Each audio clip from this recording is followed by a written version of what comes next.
Hi was நான் என்ன பேசுகிறேன். ஸோ இந்த வீடியோ எதை பற்றி டிஸ்கஸ் பண்ண போகிறோம்னா எனக்கு ஹேர் ட்ரான்ஸ்ஃபர் பண்ணி 2 மாதம் கம்ப்ளீட் ஆயிடுச்சு. ஸோ அதோட ரிவ்யூ தான் இந்த வீடியோவில் பார்க்க போகிறோம். ஸோ நாங்கள் எல்லாத்துக்குமே தெரியும் நான் செகண்ட் ஹவர் ஹேர் ட்ரான்ஸ்ஃபர் பண்ணேன். எதுக்கு அப்படின்னா முன்னாடி இருக்க கேப்ஸ்லாம் வந்து மறையத்துக்கோசரம் இந்த இடத்துலேருந்து இது வரைக்கும் ஒரு செகண்ட் ஹவர் ஹேர் ட்ரான்ஸ்ஃபர் பண்ணேன் அப்படின்னு சொல்லிட்டு நான் ஃபஸ்ட்லேருந்து அப்டேட்லாம் போட்டிருக்கேன். உங்களுக்கு நல்லாவே தெரியும்னு நினைக்கிறேன்.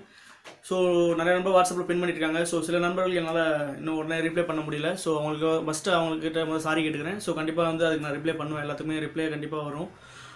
ஓகே, இன்றைக்கி வந்து நம்ம செகண்ட் மந்த் முடிய போகுது, ரைட்டா? முடிஞ்சிச்சு சரி. ஸோ அதோட அப்டேட் தான் இந்த வீடியோவில் பார்க்க போகிறோம். ஸோ ஃப்ரண்டில் எப்படி க்ரோத் இருக்குது, பேக் சைடில் வந்து டோனர் ஏரியா எப்படி இருக்குது, நம்ம சைட்லேருந்து ஹேர்ஸ் எடுத்தோம், இங்கே தாடியிலேருந்து இங்கே கொஞ்சம் எடுத்தோம். இங்கே பாருங்கள் ஒன்றுமே தெரில பாருங்க. இங்கே வந்து அதிகம் எடுக்கல, ஒரு 70 தான் எடுத்தோம் இந்த இடத்துல. ஸோ இங்கேருந்து ஒரு 70 ஹேர்ஸ் எடுத்தோம், கிராஃப்ட்ஸ் எடுத்தோம். ஸோ சைட்லேருந்து இங்கே மொத்தமாக சேர்த்து மொத்தமாக 1200 கிராஃப்ட்ஸ் எடுத்து முன்னாடி வந்து இம்ப்ளிமெண்ட் பண்ணி வச்சாங்க இந்த இடத்துலேருந்து இது வரைக்கும். ஸோ நான் ஷோ பண்ணுறேன், ஃப்ரண்டில் ஃபஸ்ட் ஷோ பண்ணுறேன் எப்படி இருக்குன்னு பாருங்கள். ஸோ இங்கெல்லாம் இன்னும் குட்டி குட்டியாக இருக்குது ஹேர்ஸு. இந்த இடத்துலலாம் இந்த ஹேர்ஸில் ரொம்ப குட்டியாக இருக்குது, அதெல்லாம் லென்த்தாக வரல இன்னும். ஸோ வச்சதில் எவ்வளோ ஹேர்ஸ் வந்திருக்கு அப்படின்னு கேட்டிங்கன்னா ஒரு இப்போதைக்கு வந்து ஒரு 40% ஹேர்ஸ் மேலே வந்திருக்கு. ஸோ இதுதான் front side view.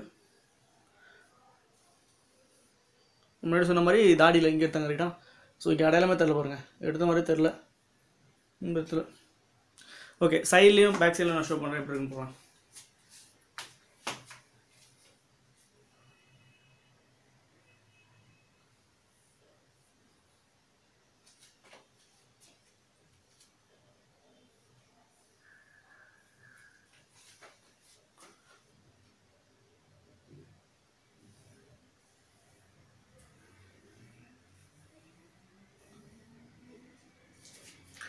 So சைட்லையும் back சைட்லையும் கம்ப்ளீட்டாக கவர் ஆயிடுச்சு. ஸோ நிறைய நண்பர்கள் அதாவது கேட்ட கொஸ்டின் தான், நண்பா பின்னாடி எடுத்த ஹேர்ஸ் வராத நண்பா அங்கே அப்போ வந்து அங்கே கேப்பாக தெரியுமா அப்படின்னு கேட்டாங்க. கண்டிப்பாக கிடையாது, ஏன்னா அவங்க பிளான் பண்ணி தான் இருப்பாங்க. ஸோ அந்த ஹேர்ஸ்லாம் எடுத்தோடனே பக்கத்தில் ஹேர்ஸ்லாம் வளர்ந்து அந்த இடத்துல அப்படியே கவர் ஆயிரும்.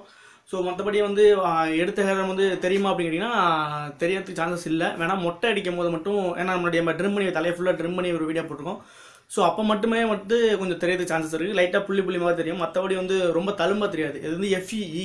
ஸோ அதனால் வந்து ரொம்ப இதுவாக தழும்பாக தெரியாது. FET பண்ணிங்கன்னா தழும்பாக தெரியும், ஏன்னா அது வந்து ஓல்டு மெத்தடு, அது உங்களுக்கு தெரியும்னு நினைக்கிறேன். FET அப்படின்னு என்னன்னா இந்த இடத்துல பின்னாடி இருக்குங்களா, இந்த இடத்துல தோலை அப்படியே வெட்டி, தோலோட அந்த முடியை எடுத்து வெட்டி தோலை வெட்டி அதுக்கப்புறம் வந்து வச்சு ஸ்ட்ரெச்சஸ் பண்ணிடுவாங்க, தைச்சிருவாங்க. ஸோ அப்படிங்கும் போது தழும்பு ஃபுல்லாக தெரியும். இது வந்து FEனால பஞ்ச் பண்ணி தான் எடுக்கிறாங்க, ரைட்டாக? ஸோ பஞ்ச் பண்ணி எடுக்கும்போது ஸோ அந்தளவு இது தழும்புலாம் அவ்வளோ தெரியாது. ஸோ இதான் இந்த வீடியோவில் சொல்ல ஆசைப்பட்டேன். தேங்க்ஸ் ஃபார் வாட்சிங், கீப் சப்போர்ட்டிங். உங்களுக்கு வேறு டவுட்ஸ் இருக்குது, கமெண்ட்ஸ் இருக்குன்னா கமெண்ட் பாக்ஸில் கமெண்ட் பண்ணுங்கள். ஸோ கமெண்ட் பாக்ஸில் நான் கண்டிப்பாக எல்லா கமெண்ட்ஸும் நான் ரீட் பண்ணுவேன். ஸோ அதுக்கப்புறம் வந்து வாட்ஸ்அப்பில் வந்து மெசேஜ் பண்ணுறவங்களை கண்டிப்பாக எல்லாத்தையும் ரீட் பண்ணி நான் ஆன்சர் பண்ணுவேன். தேங்க்ஸ் ஃபார் வாட்சிங், கீப் சப்போர்ட்டிங், வெல்கம்.